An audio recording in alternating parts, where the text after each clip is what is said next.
जब हनुमान जी वो अशोक वाटिका में जाते हैं तो वहाँ पर एक भजन है राम कहानी। राम कहानी वाला। तो उसके राम पीछे भी एक कहानी कहानी सुनो रे है, राम तो कहानी। मैंने इसके बारे में क्या कहानी है, वो आपसे सुनना चाहता उसके हूँ। पीछे की कहानी, हाँ उसके पीछे की कहानी ये है कि ऐसे ही हर बार होता था कि सवेरे एपिसोड शूट करके देना है। जी। तो उनसे सागर साहब ने बताया कि रविंद्र जी ये ऐसे ऐसे सिचुएशन है और बस बहुत शॉर्ट में पूरी कहानी बतानी है जिससे सीता जी को विश्वास हो जाए, और पूरी कहानी कहनी है 6-7 मिनट जी। के गाने में। तो रामचरितमानस को, रामायण को, राम कथा को ऐसे नहीं समेटा जा सकता।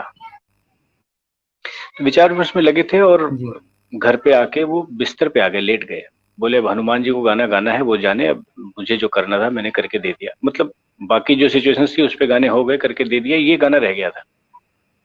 अब जी। इसमें वही था कि गागर में पूरा सागर भरना था। ध्यान में बैठे थे, ध्यान में क्या मतलब, उनका जो रूटीन होता था वैसे ही बैठे थे। और उनको पूरे कमरे में एक बहुत ब्राइट लाइट का आभास हुआ। ऐसा लगा पूरा कमरे में इतनी रोशनी हो गई है कि जैसे कई सूरज निकल आए हुए हैं।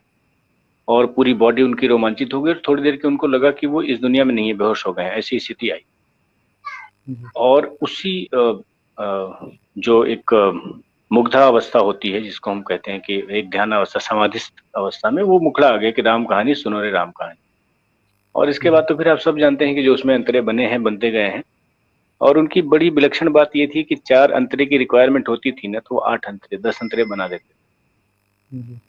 प्रोड्यूसर्स परेशान हो जाते थे, वो ऐसे मना करते थे। सुनील दत्त साहब, राज कपूर साहब, राजकुमार बड़जात्या जी, ये सब ऐसे मना करते थे, मास्टर जी प्लीज अब अंतरा मत बना के दो, हम सोच नहीं पा रहे हैं कौन सा रखें कौन सा निकालें, सारे एक से बढ़कर एक आते हैं।